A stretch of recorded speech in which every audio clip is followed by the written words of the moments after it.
about journey. We're going to talk about the journey of life. The journey of life that we're all on, it's a bit kind of hackneyed, but it's true. And it's the best way I can describe to you the journey that we are all on, the life that we live. And you know, journeys have ups and downs. We might even feel sometimes like a little lost sheep who's wandered off and is very, very overwhelmed by everything that is happening around them. Sometimes that's how I feel. Bethan and David, Rosie and Mark have entered into the journey of parenthood. And I've entered into the journey of grandparenthood, if that's a word. And you know, sometimes that journey into parenthood is overwhelming. And you can feel a little lost. But whatever age we're in, whatever stage of life we're in, we are all on a journey. But I've got some good news, because on this journey, we're not alone. I want you to talk to the person next to you about the best journey that you've been ever on. If you're not that sort of person, this is what you do, right? So my husband will probably do this. If you want to be an internal thinker, that is fine. That's often why you do sound and things like that. That's fine. But if you'd like to, and children, can you tell everybody over there what is the best journey you've been on and why? Okay, you've got 2 minutes, go. Best journey. Oh, and there's a few smiles, so that's good. Brilliant. Okay. You know, all of a sudden I see smiles on people's faces because we've been on some horrific journeys, I'm sure. We're nearly there yet. But we've been on some good journeys. And good journeys, for me, personally, aren't necessarily about where I'm going, but who I'm with. So we've said that Mark and Rosie and Bethan and David have taken that bold step into the journey of being parents. And they've then made that brilliant choice of dedicating Zach and Isaac to God. Well, what does that mean? Well, it means that they are saying that they belong now, Zach and Isaac belong to God, that there is a relationship with God, and that on the journey that they are going to live, God is going to be with them. But I'm more interested, not only in their job, but in our job.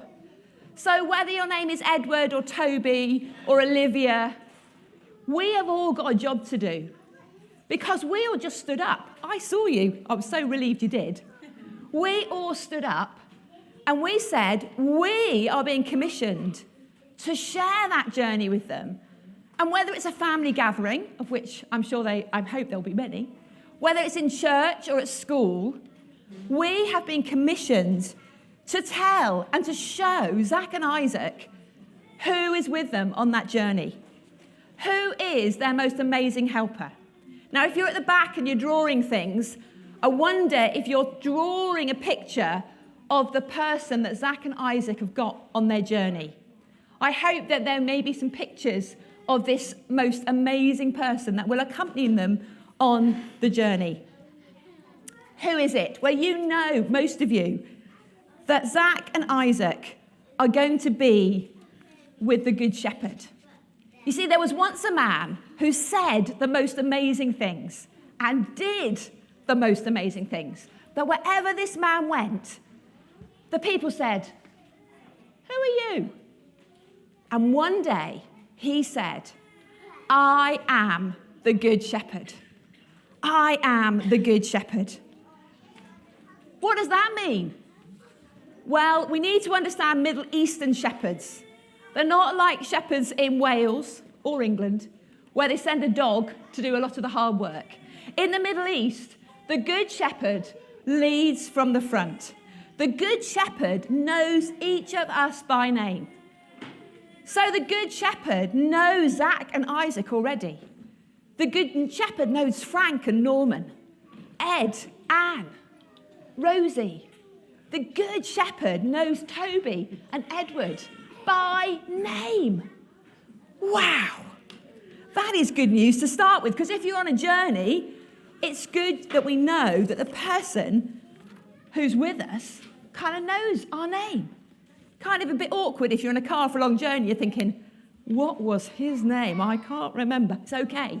The Good Shepherd, for our journey of life, knows our name.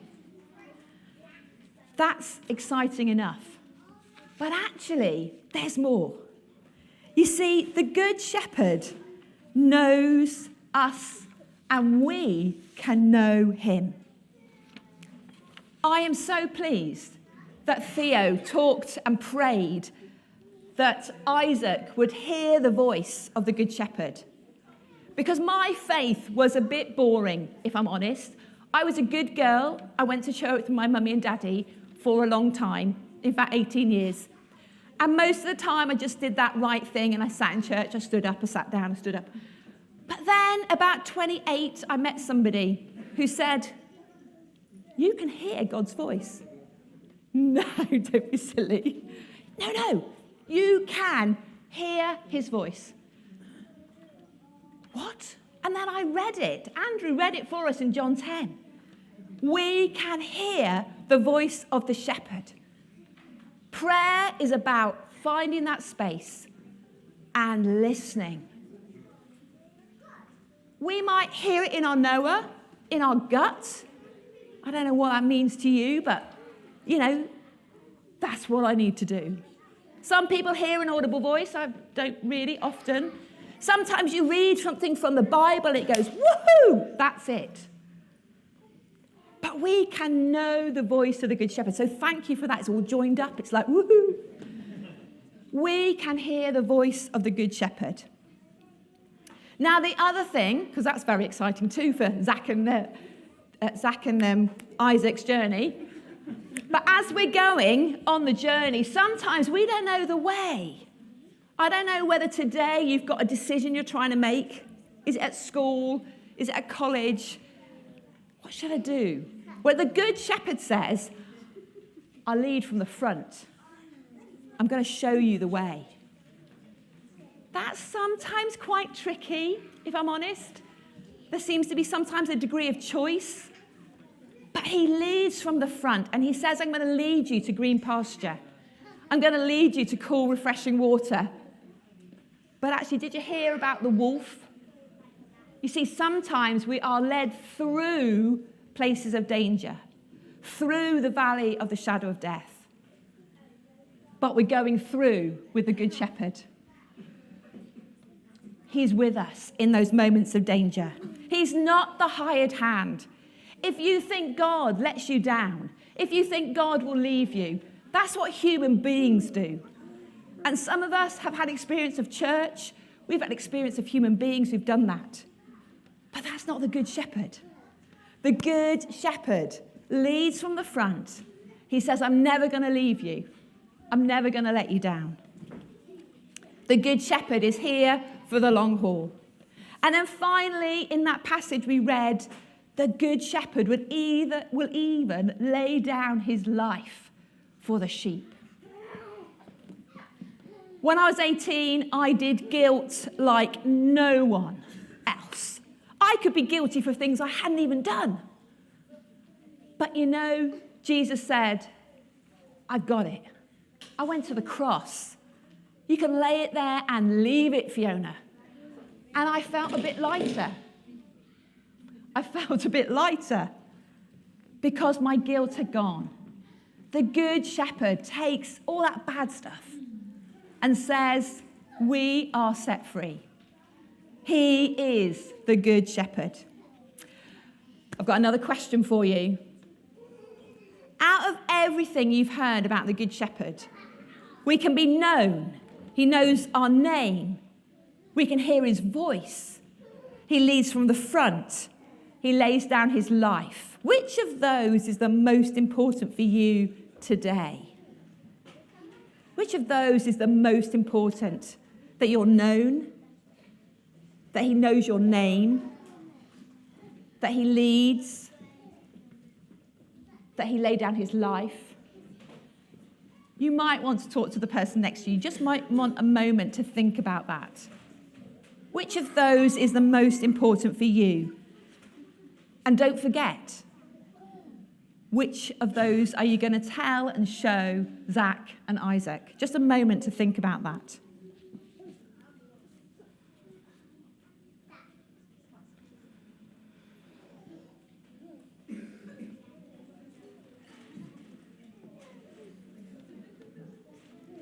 So we're on the journey, and we're with the Good Shepherd, and I've got a little rap. I've tested this with Jack and Rebby. They said it was awful, but I'm still going to do it.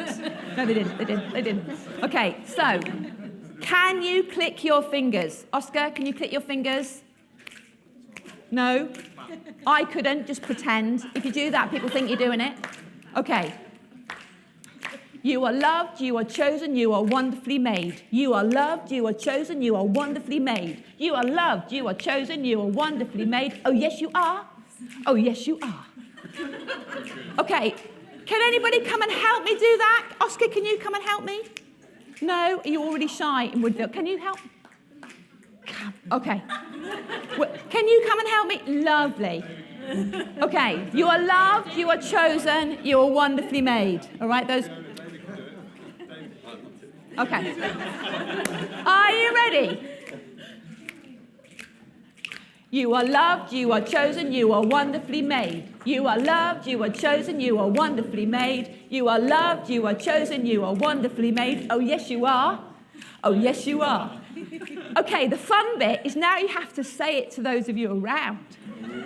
Oh! Okay, now you're Welsh, you'll be fine with this. English people can do this, but we're okay. We're Welsh today.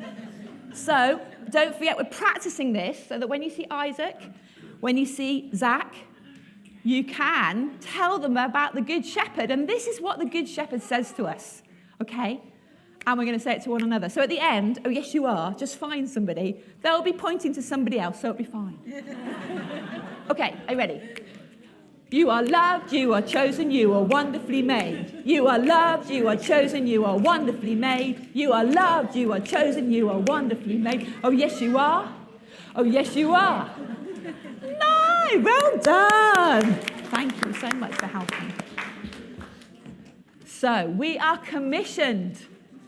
And we do that in our English Church of England version, that we commission. So we are commissioned to tell Zach and Isaac about the Good Shepherd. I pray that they will know the voice. They will know that they are known by him. They will follow him, and they will know that the Good Shepherd laid down his life for them. It is good that we're not on our own in the journey of life. We are with the Good Shepherd. So when you go back to work or into your retirement life or at school on Monday, may you remember, as Isaac and Zach will know, that you are loved, chosen, wonderfully made by the Good Shepherd. He knows our name. He is with us on the journey, and he loves us so much that he laid down his life for us. Tell your story. Tell your story to those that you meet. I know the Good Shepherd, and this is what it means. Zach, I know the Good Shepherd, and this is what it means. Isaac, I hear the Good Shepherd. They will know and be excited, and that will be the next generation. I'm going to end with a blessing. At the end of the baptisms I do back in Gloucestershire, we end with this song. It's 3,000 years old, the words that you're going to hear. But they're words of love. They're words of embrace. They're the words that the Good Shepherd says to Zach and Isaac. But the words are for us too, for we are all his children. Thank you. Let's just pray. Jesus, thank you for that picture of you as the Good Shepherd. Thank you that we are known by you, that we can hear your voice, that you lead from the front, that you laid down your life for us. Thank you for your love. Amen.